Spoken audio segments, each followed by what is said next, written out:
Now you should be set to go. Is this plugged in? Yes.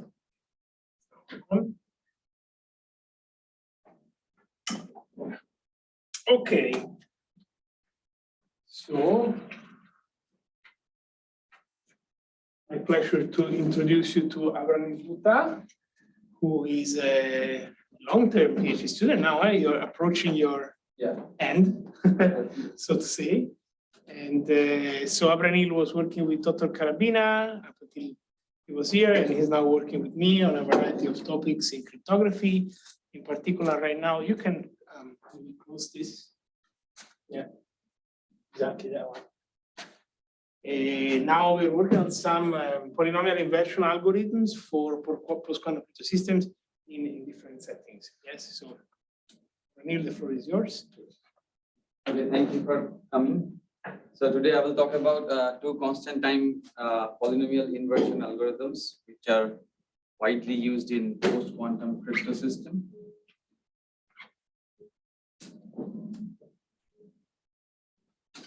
Here's the sticker. It works for this? Yeah, that's the remote. Or like this one? Yeah. It should work.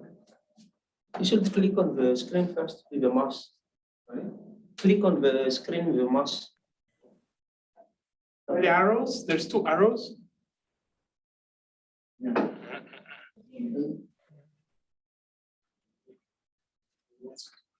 Click on the screen. Oh, okay. And now you can.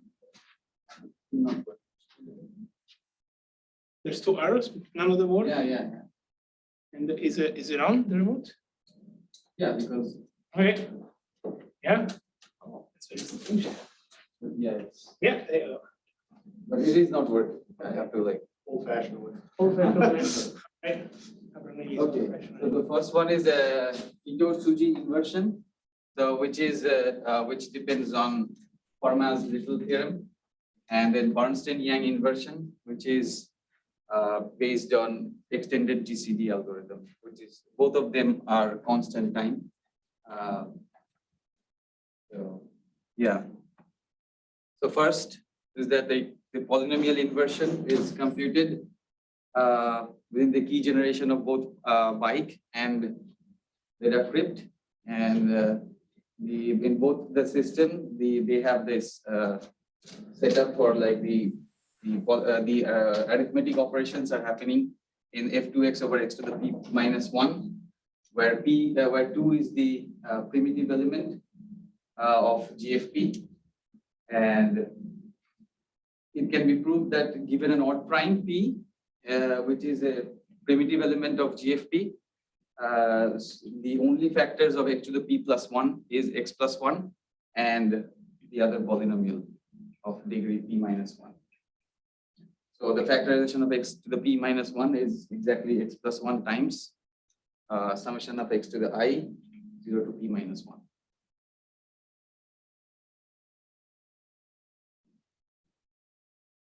Okay, first I will talk about Ito-Suji ITI shortly, based on Fermat's little theorem.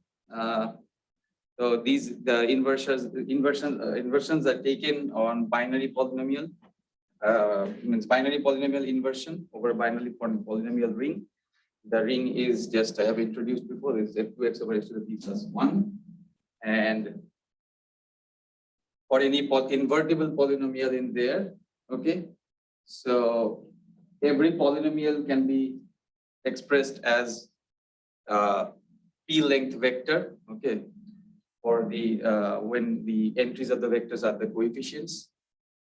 So this is the setup for this, and so using Fermat's little theorem, this algorithm computes AX inverse by raising AX to the 2p minus 2, and then that means like you can square, you can compute AX to the 2p minus 1 and then square it to get the inverse of AX. And then 2 raised to p minus 2 minus 1 can be expressed as this summation can be written as this summation, so which helps us to define the algorithm. So in binary representation of p minus, so where 2 to the p minus 2 minus 1 is where for the summation of 2 to the I minus 1 times 2 to the p minus 2 mod 2 to the I. That means when the binary, in the binary expression of p minus 2, when 1 appears to be there, it gets an extra multiplication with 2 to the p minus 2 mod 2 to the I. So in binary representation, so and support of p minus 2 is just in the positions where the binary representation of p minus 2 has non-zero entries. Okay. So, and the computation of this, if you can note that in the computation, that if you raise the polynomial 2 to the k for some k positive integer, I think that should be positive integer plus, okay, not star. Okay, so positive integer, it is equivalent to a permutation or cyclic shift. Okay, so how it is equivalent to a cyclic shift? You can see in the equation that if you raise ax to the 2 to the k, because of its characteristic 2 field ring we are talking about. So this is summation I support x to the I to the 2 to the k. Then by the property we can sneak this 2 to the k into the x to the I to the k, and then we will get this. That means if you raise a polynomial to 2 to the k, it can be expressed as the coefficients are getting a permutation of this. Okay, so it's a cyclic shift that is happening.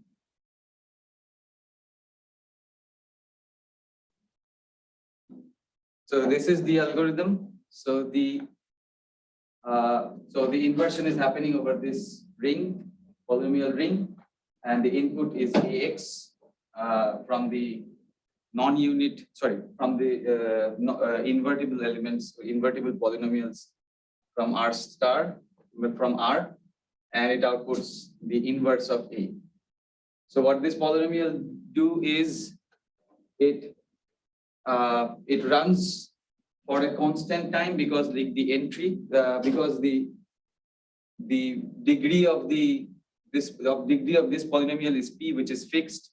So it depends, the iterations depend on the length of the prime, and it computes the A inverse, it computes A inverse x with respect to, like, in a square and multiply algorithm fashion. So if you go back to this equation, you can see, you can see this is the power we are raising ax to the 2. So that's why, so you can see whenever a non-zero entry comes in p minus 2, in the binary expression of p minus 2, it performs an extra multiplication, just like square and multiply algorithm.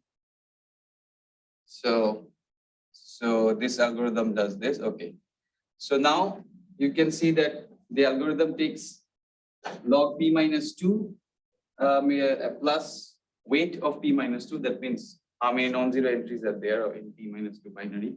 So these many polynomial multiplications. Okay, so you go back to the, these many polynomial multiplications, and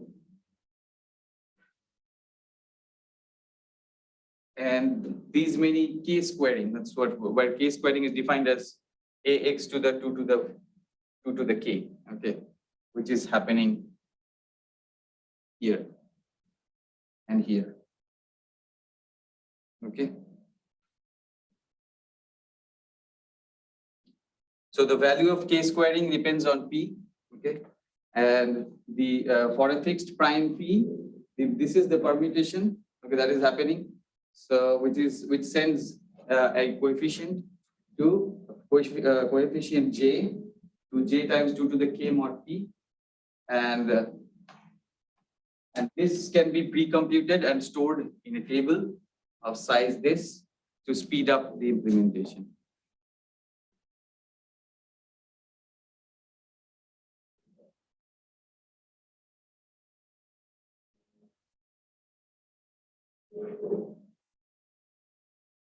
okay, next I will talk about the Bernstein-Yang inversion, which is based on extended GCD algorithm, which is also called SAFE GCD. So the Bernstein-Yang algorithm is used in intro key generation and find inverse in over this ring, 3x over x to the n minus 1, find inverse in z over 2 to the k z, x to the n minus 1, and in n true prime key generation, find inverse in this ring and also in this ring. Okay. So, and also in CSIDH, it is used inverse modulo this prime, okay, where these P1 to P73 are the smallest 73 odd primes in, and P74 is 587. So this is where they are widely used. They widely use it. Okay, so the key generation of Y, as I mentioned before, it needs multiplicative inverse for a polynomial H0 in this field, sorry, in this ring, where x to the P plus 1 is x plus 1 times the polynomial of order P minus 1, sorry, degree P minus 1. And you can see that from extended GCD algorithm, how we find the inverse, which is very easy to see, which we are all like familiar with. Extended GCD algorithm takes two polynomial f and g, and it outputs GCD of f and g and uv, where uv is giving you the GCD with as the linear combination of f and g. Where f, and then all these polynomials are in f2x. Okay. So for the case of byte setup, what it does, the extended GCD, it computes extended GCD algorithm with these two polynomials, x to the P plus 1 and another polynomial H0, which is invertible, obviously. So, and it outputs 1, U and V, okay? So that means when GCD is 1, you can perform a modular arithmetic to get the inverse of H0. And you can see that, so this H0 can be taken as any like odd length coefficients, okay? So that they are not neither equal to x plus 1 nor this, okay? So that H0 can be will be invertible, and this then we can extend the GCD is coming out to be 1.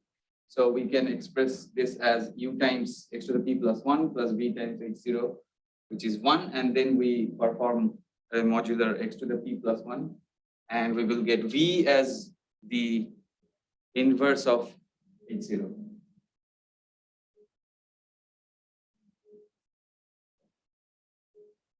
So does this work for the n-true polynomial case? Because the polynomial got is different as well.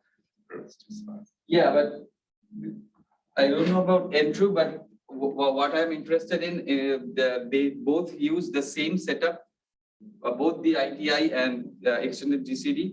They both use the same setup of polynomial ring, like same kind of arithmetic operations for both bike and ladder grid. So you need xp plus 1. Yes, exactly. But I think that at least for the safe GCD case, this was originally proposed for n-true, Yes. but it's more like a mindset. So it's like a generic technique. And the work we've been doing with Abhraneel is how do we apply to the case of the polynomials that are relevant to the code-based crypto systems, in particular like a ladder, which is the circulant one. Yeah, what I will be discussing about the detailed algorithm analysis. You will see that some theorems, they are made for any, they have generalized the extended GCD for any field, okay? And because they use it in CSIDH as well, right? So in a variety of wherever you have to compute inverse of something, essentially. This comes very much handy, like the actual extended GCD algorithm. But the ITI algorithm is like fixed to the setup for ladder crypt and bike. Yes. So traditional GCD algorithm is not suitable for cryptographic applications because the inputs are secret, but an attacker can still get the information. Like they can use timing attack because of the discrepancies of the different division steps. Degree sometimes falls. Degree doesn't like it doesn't fall like in a uniform way. Okay, it can fall like 2 or 3 degrees. Okay, so they can do timing attack and they can get the information. So we needed constant time extended GCD, which Bernstein and Yang provides.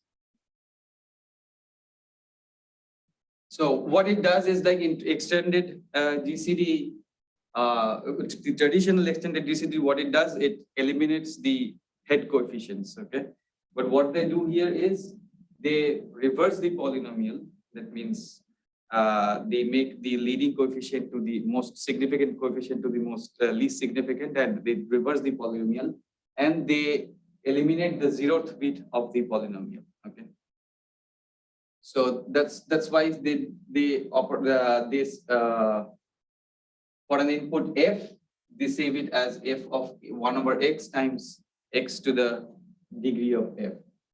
Okay, so for 2 inputs, these two for the setup of bike and ladder crypt, x to the p plus 1 and g equals h0 1 over x times x to the p, and their degree difference is delta equals 1. I think it should be p minus 1. Yeah, sorry for the, yeah, it's a typo. Okay. It should be p minus 1. Okay. And so their degree difference is delta equals 1, and it outputs h0 inverse.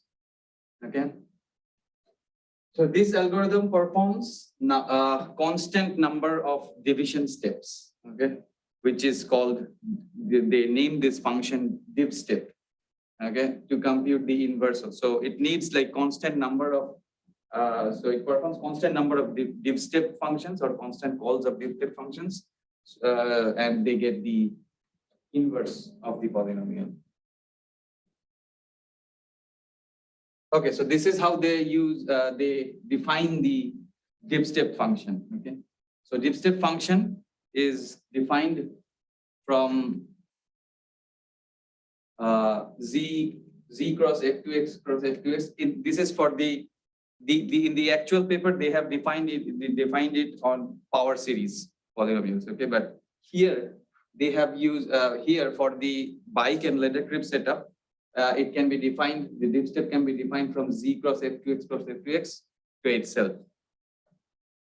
And this div step function is means the definition is this div step function is 1 minus delta comma g and g0f minus f0 g over x.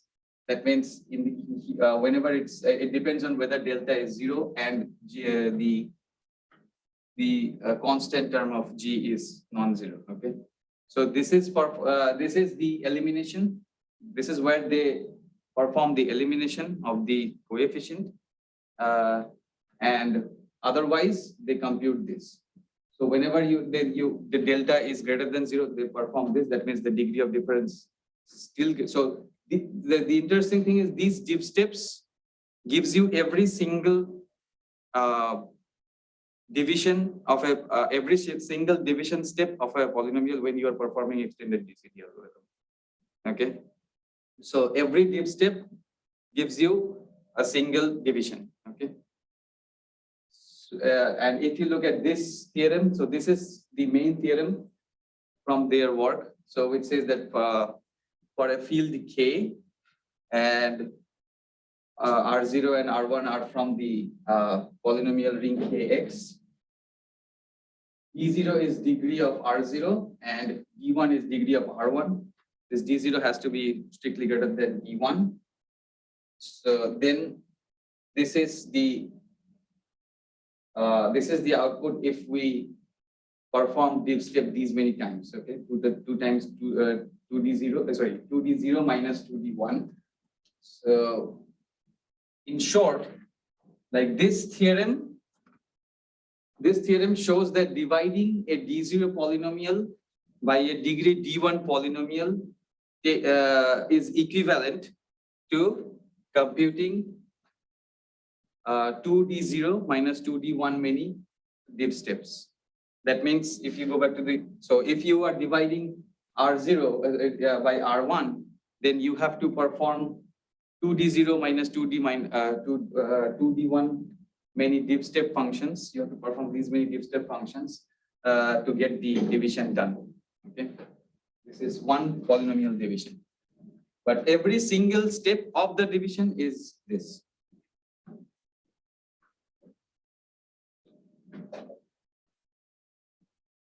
Okay.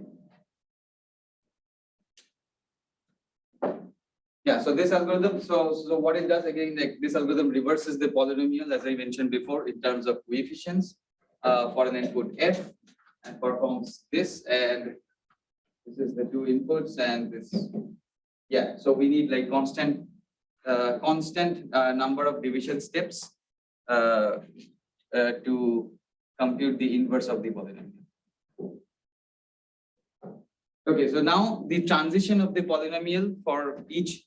So whenever you perform a division in a polynomial, it gets updated accordingly. Okay, so there's a transition from one division before the division is has occurred and after.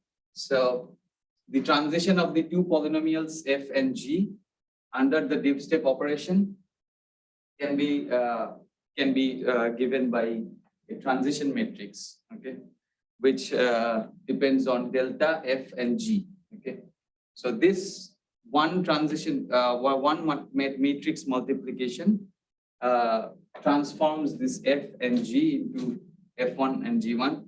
So how does it define? So f1 g1 is this transition matrix times fg.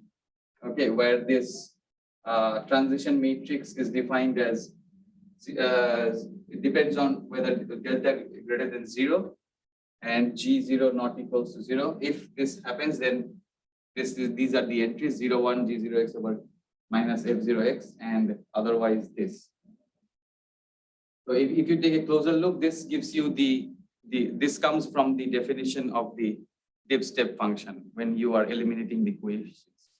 So this is so the div step function can be used like this in a transition matrix to perform polynomial division. So the ith step of transition matrix, again, you can keep performing this. Like for every division step, you are multiplying f and g. Like next term, you will multiply t1 with f1 g1 to get f2 g2. If you keep multiplying like this, you will have a sequence of transition matrices. So this is the ith step transition matrix is Ti, which is T of delta I Fi Gi. Okay, every time delta is also getting updated by, you can see that delta is also becoming 1 minus delta or 1 plus delta. Okay, so every time, so whenever you are, so the ith step of the transition matrix is this. Okay, after n steps, the input of the polynomial becomes f and gn.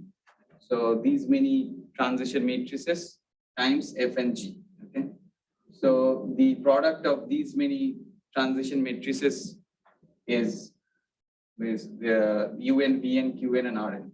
So that means like if you are performing n div step, that means you are computing the product of n transition matrices.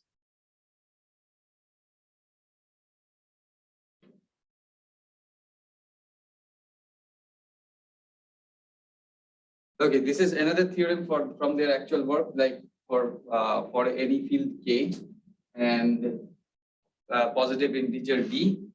If you pick R0 and R1 to two polynomials in kx, where again the same setup, degree of R0 is greater than degree of R1.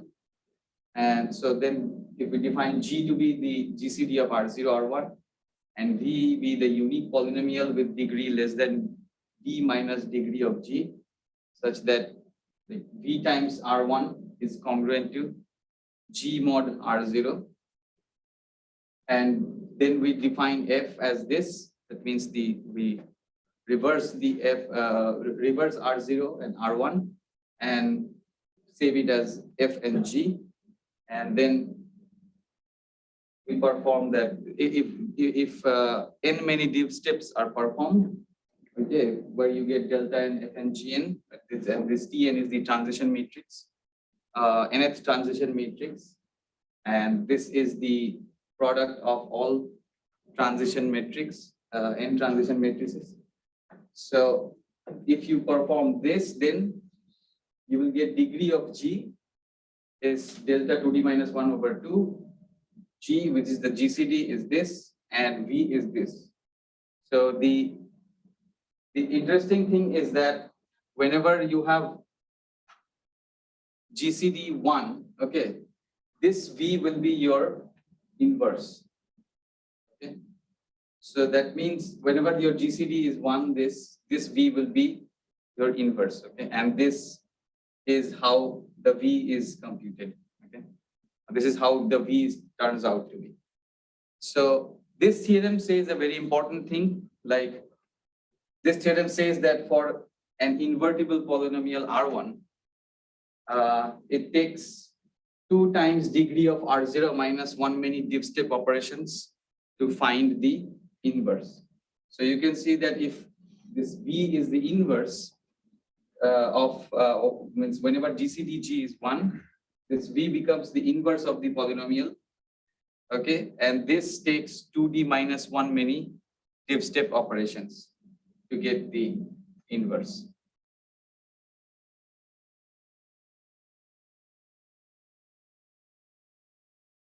Then they also have provided this div step speed up, like jump div step. Okay, this is like a divide and conquer type algorithm. So the algorithm to compute delta and Fn Gn in n transition matrices.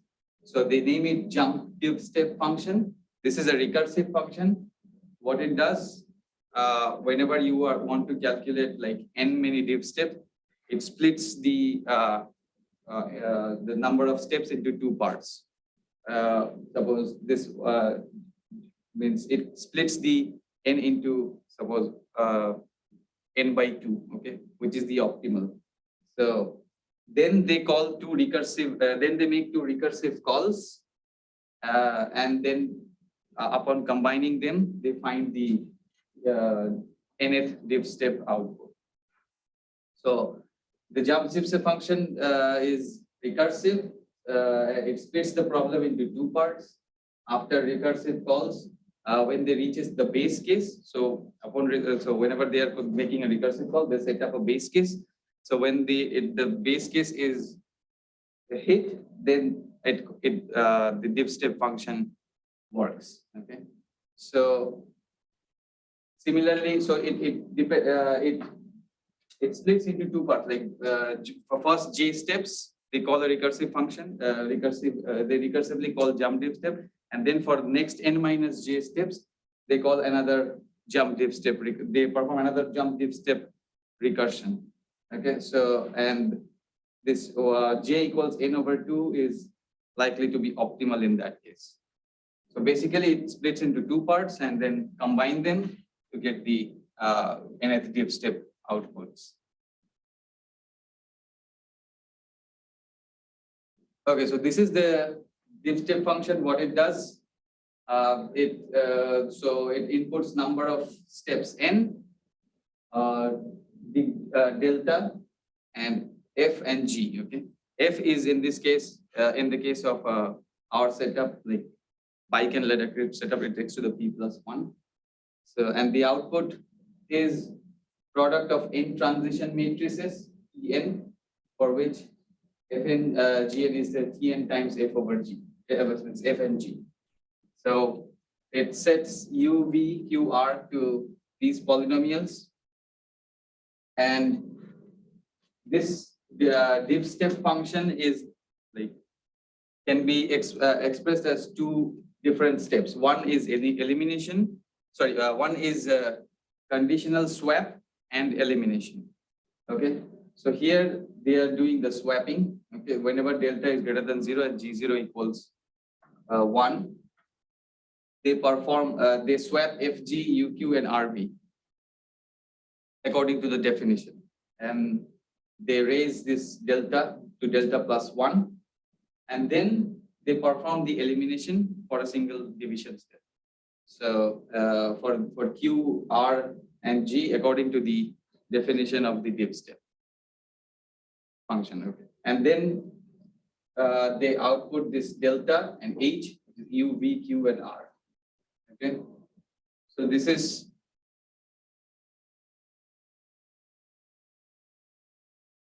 So this branching will not affect the constant time? yes, they will get rid of the branching. I will have to.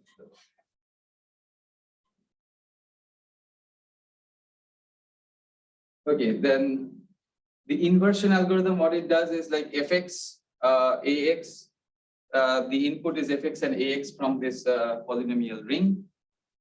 Degree of f is greater than degree of a for sure, and it outputs ax inverse. So what it does, it's simple, like it sets d equals degree of f, then reverses f and a, and they call div step function 2d minus 1 times. They perform like 2d minus 1 many div steps. So in this case, I think this should be 2p plus 1, 2p minus 1, because the degree of the polynomial is p. So these many, after these many div steps, we will get our inverse of the polynomial ax. What's the A dot reverse D minus 1? Oh, the reverse is like it reverses the coefficients back to the original. Sure, but why is the degree of A D minus 1? Because degree of A is said to be D minus 1. You can pad more coefficients. Okay, so to do the div step, because it may be like less than 1, when it's more than 1 degree of difference, but you pad more coefficients so that delta always stays 1.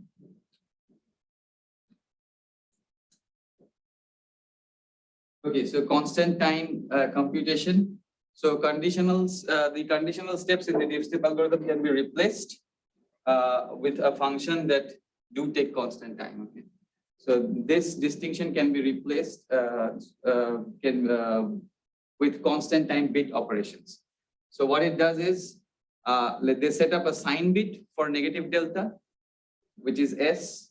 So S is 0 or 1 if negative delta is greater than 0, and S is 1 if negative delta is greater than, or it should be less than equal 0, I'm sorry. So yeah, and let Z be the non-zero bit of G0. So Z becomes 0 if G of 0 equals 0, 1 if G of 0 is non-zero. And then compute 1 plus, means this quantity like 1 plus 1 minus 2 SZ delta. This can be done by shifting delta to obtain 2 delta, then an AND operation with negative SZ and subtract from 1 plus delta. Okay, then this gives us 1 plus 1 minus SZ delta. So you can see if you remember from the definition that I shouldn't say remember. Yeah, so you see that these are the outputs of div step. So 1 minus delta, 1 plus delta. Again, like one mistake here, F should be F. So F or G and then this, okay? So these all things can be taken care of, like to get rid of the branching. So 1 plus 1 minus 2 SZ delta, this takes care of 1 plus delta. Whenever SZ is 0, you calculate SZ. SZ is 0 will give you 1 plus delta. SZ1 will give you 1 minus delta. Okay, then compute the output. Then we output this by XORing F with SZ, F XOR G, where this is becoming F or G. Okay, it depends on SZ. When you can compute SZ, It becomes, if it is 0, then this quantity gives you F. If this is 1, then this quantity gives you G. And then again, to get the this part of the diff step definition, they compute this 1 minus 2 SC times F0G minus G0F over X. So basically, if you compute this, it will give you either, it will give you this output if SZ is 1. It will give you this whenever SZ is 0. That means that we can get rid of the branching in the algorithm, in the diff step function, once we invoke these things.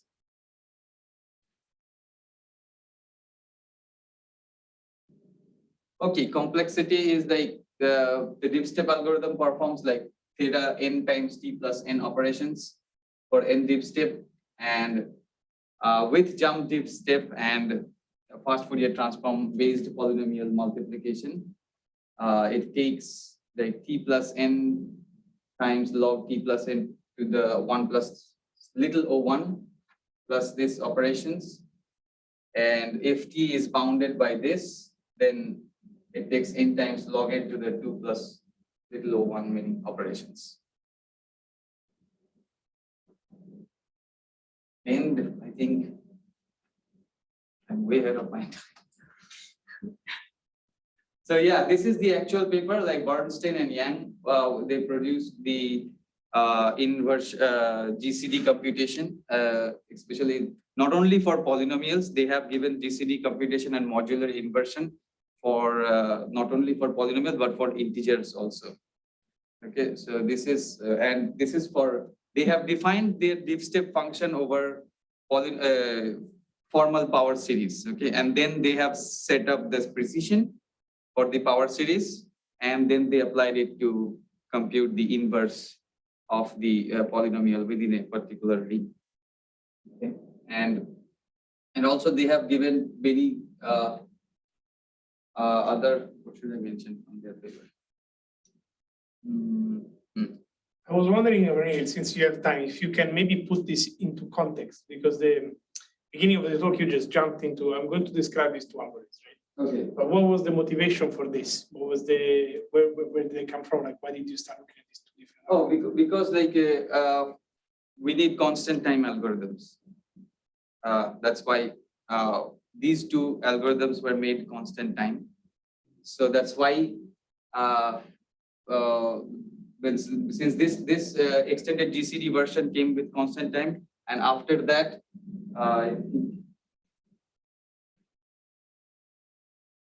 yeah, and after that, in this paper, they have also made the Fermat's little thing, the ITI algorithm. They made it constant time as well. So these two algorithms are constant time. So that's why these two are interesting. Yes, I think the thing is that the Baker led are two crypto systems based on the same tools, right? These quasi-cyclic codes, and one of them was using, so, and then the idea is that the polynomial inversion is crucial because it's the most expensive operation out there. Yeah. And so to get this fast is important, but also, of course, constant time to prevent the timing attack. And we saw that LEDA was using one technique. They took the Bernstein GCD and they adapted it to make constant time. Sorry, that's already constant time, and they were using that. Whereas Bike was using this ad hoc personalization of ITI. And then we were wondering, you know, they are basically the same crypto system, but they use two different algorithms for polynomial inversion coming from very different backgrounds. Why is that? Is there one clear winner between the two? Like, what should we use? Right? That's the question. Yeah, another thing, the question maybe answered like here. So in this paper, they have they have made some hardware implementation, okay, which I am now like trying to work on. So they are claiming that in the Bike setup or the Bike and LEDA crypt setup, their algorithm performs like 5.5 times faster than ITI. This is a new algorithm. Yeah, this is the new. So this algorithm, they have used the extended GCD, means the Bernstein-Yang algorithm, but in this paper, they are claiming that they have like made it faster, like 5.5 times, means compared to the ITI one. But before that, before this came up, like ITI was faster than the Bernstein-Yang constant time.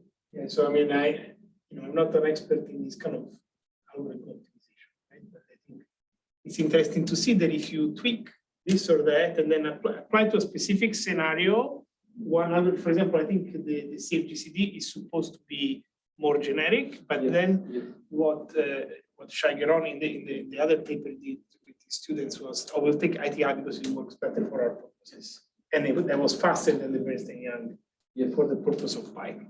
But then, then these guys come around and they say, oh, well, we actually use the other one. So, so finding the optimal setup for the algorithm, it's a very interesting point. That's why Abhraneel started. What is the next step now you're planning to put this into some? Yeah, maybe like in my next talk, I will be comfortable with all of this, like how they have made it faster. Okay, and I will come up with those things. Okay, I'm working on those things. So in next talk, I will only be talking about the complexity analysis in both cases in bike and lead-acid setup. I think it's also not unusual that sometimes an algorithm performs better in hardware compared to software. Yeah, exactly. Different profiles. So exactly. So it's important to. In fact, I wouldn't be surprised if you say that you use one for the hardware version and like use a different algorithm in the software implementation. Maybe. So that was. Okay. Do we have more questions for Abhraneel? No question. Maybe not really relevant for cryptography, but do you know which algorithm is faster, the constant time or the classical one in average? Whenever means yeah, it's faster if you not consider the constant time. But constant time is for security purpose, like preventing side channel attacks. So I have a question. So in the inverse finding is this algorithm giving a unique response output? Yes, by definition it is unique. Both algorithms unique output. And the algorithm starts with an invertible average, and you don't consider the task dot whether you detect it invertible. Yes. I was going to ask the same thing actually. The regular standard GCD tells us if it's invertible or not because your GCD is either one or not. Mm-hmm. Does this actually have like a check? Whether using this div step thing, what if it's not invertible? What happens to div step? Div step function is, so whenever you are performing the div step function, the purpose of the function is not only find the inverse, it's one of the part. Okay, so they find the actual GCD. If you go and they find the degree of the GCD. Okay, if you go back to yes, so you see that div step function computes all these three. So these, so what I'm interested in finding this, but in their paper they have given separate algorithm to compute these two as well. Okay, so div step functions is needed to compute all of them. So what it does, like whenever you are applying for polynomial inversion, your input is important. So what you are taking as input. Okay, so what are you taking as input is like your polynomial ring. That means say f2x over x to the p plus 1. That means the polynomial x to the p plus 1 and another polynomial which is invertible. So if you since it is like it can be factored as x plus 1 times x to the p minus the polynomial of degree p minus 1. If you pick a polynomial which is like odd number of coefficients, that is more likely to be invertible. Yeah, I think So it depends on input. One thing that we need to mention is, of course, like, for example, if you apply this to a crypto system, but you know that the algorithm is the object is invertible. So then it's a different type of problem, right? Because it's kind of like when you say, oh, I'm trying to figure out if these two codes are equivalent. But it's different if you already know that they're equivalent and you're just trying to find. Yeah, so I think it's true. So you can specialize. Yeah. I don't remember, for example, another thing that came to my mind, I don't remember if you said it explicitly, but the reason why ITI, I think, was performing better, at least originally, is that these polynomials are not any polynomials, they're actually sparse. Right? So because it's LDPC code, so they have like a lot of zeros and very few ones, so like a low Hamming weight. So in fact, these polynomials are very sparse. And what the ITI uses these powers of 2, like with the positions where they're non-zero. So you actually have to do very few of those because the polynomial is sparse. So it's not a matter of inverting any polynomial in that ring even. It's a matter of inverting a special polynomial in that ring. And so that changes the performance again, right? It's just the shape now. So our analysis became more and more interesting because it's not just a matter of like, okay, I just give you a random polynomial. Yeah. I don't know if it's even. I give you a random polynomial, I give you a polynomial, I know it's invertible, I know it has a specific Hamming weight, meaning a certain number of coefficients, and then you can evaluate with respect to that the performance. Yeah. So it is possible that maybe one algorithm works better for a generic polynomial, but that one works better for sparse polynomials. And maybe there is some sort of threshold where, like, do we have questions from Zoom or anything clear?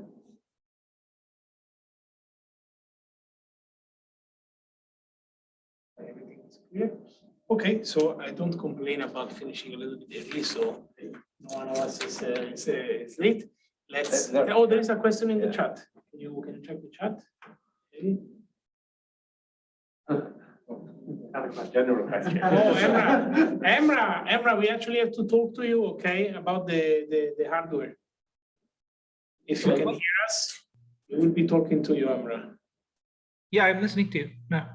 Yeah. So Abhraneel, I don't know if he contacted you already. Yeah, I was planning to offer this. But now, so we spoiler. We will be talking to you, Emra, because we need to check some stuff about this hardware thing, okay? Okay. Yeah, because Emra is working now in hardware implementations, and he's been looking at bike, and so it looks like this is a. So yeah, one of the purposes of this crypto cafe, in fact, is to bring these topics right and to discuss them with them, so that we can collaborate and know what each other is doing. And so Emra will be talking to you. Thanks to Tran and Francesco and everyone else. I will send you an email. Yes. Okay. And you can stop the recording. Thanks, Abhraneel, for the talk. Yes, stop.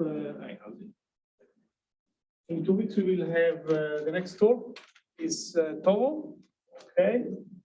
So I'll stop sharing and then I'll stop recording.